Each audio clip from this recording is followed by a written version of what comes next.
whatever. Well, there was no interpretation, was there? Yeah, we wanted to remove that, you know, yeah. We wanted to allow them to voice their kind of own thoughts around their particular piece of work, rather than us interpreting their work, which we could do, and we can sit down and do that. We've yet potentially to do that, but I thought it was really good as a way of kind of labelling the individual works. So what we did was we adopted certain kind of traditional 20th century museological kind of strategy for showing work. So the colours changed, the background colours reflected museum colour, again 20th century kind of museum colour. So over the 3 phases we've changed the colour of the background to echo that kind of museum strategy. The labelling was also part of kind of, we were adopting that again, that kind of museum strategy for kind of describing or somehow kind of cataloguing the work. And we wanted to, instead of us kind of interpreting the work as we said, we wanted to offer the artists the opportunity to do that for themselves. So we did adopt museum strategies. And how did you select, what were you select? Was it about, I think, I can't remember who said it now, was Lauren with Trove was saying like, it was about going out there and finding and searching things. Was that your approach to this, or? Well, to a certain extent, we have done that, but also there are certain artists that I've wanted to work with again, whose work I felt was suitable for the place, really, because with it being an open arena, we've had to think about that and the preciousness of the object as well. So it's kind of interesting when an artist like Chris Clinton comes along, doesn't want it fixed at all to the wall. You know, and then, like you were saying, Charlie, with the cups, you know, then it sort of encourages the little kids to get hold of his sticks. You know? So, you know, this is all kind of things that we've had to think about, and the size of the space. And no, we had Chris Clinton in anti-curator, and that was the only health and safety issue that was raised from MAC. I think we sorted with museum gum in the end or something. Yeah. But it is interesting how artists present those. I suppose what I would say about the choice of artists, I think the reason for the museum of, you know, with the brackets, was to leave that space for a gap for us to kind of figure out what that museum might, you know, what artists we might use. And we ultimately won't deny that it's absolutely about our subjectivity as a group, you know, as two people.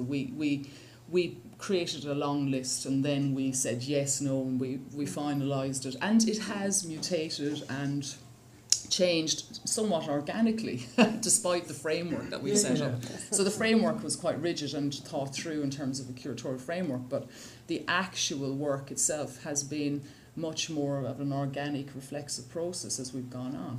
So, just to summarise that notion of, when I say value, I'm really using this as an open term, not kind of like added value in some sort of post, you know, New Labour thing. But I mean, actually, what value did you get from being involved in the project, Sonya? Well, just so much. Give us 3 things. 3. Only 3. Yeah. Working with some really great new artists.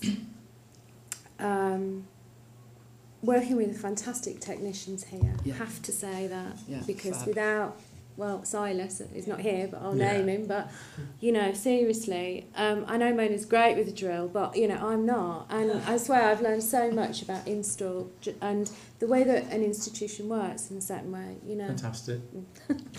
No, there's 3 great things, isn't there? One great thing, again, I think it's a very unique situation, what the MAC have set up in terms of this potential to work in a space over such a period of time. So that has been a fantastic opportunity, I have to say. It's not one that lands every day at all. You might be given a space, but it's a month. But to be given a space, however small, for that length of time is a great thing. Working with Sonya, because I think we will potentially go on to work together, and we most certainly want to develop the museum, because we've already got lists of artists that we want to continue to work with. So we would like to reconstitute the museum, because it only is constituted as such in its totality on our website, on the blog, on the Tumblr, I should say, on the blog, So we want to reconstitute it, and I think that would be something. So to do it in the first place, I think has been great, and you know, work with Sonya, obviously, has been really great. Fantastic. Now you have a publication by Colony. I know that's our first came across Mona, which was running Colony at the time. So I'll get you to pull that.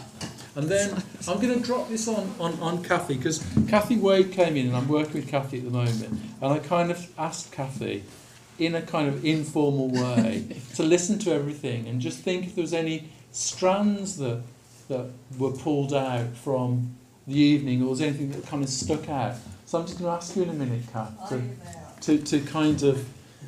Other people can chip in, but I actually purposely asked someone to do that. 3, 2, 4. Yeah, you won something. Charlie was so desperate to win something. Well done. Prize number 2. You may as well just stay there, because we're going to wind up quickly. I want to do a book. Are there anything, Kathy, that you think kind of that you could pull out, tease out of what you heard? Because I guess most of these projects are kind of new to you, really, apart from seeing them at Mac. So from your perspective as an artist and curator based in Birmingham, what do you think kind of has emerged tonight out of that? I think one of the things that I've been thinking of almost all the way through is what happens with this kind of sense of responsibility.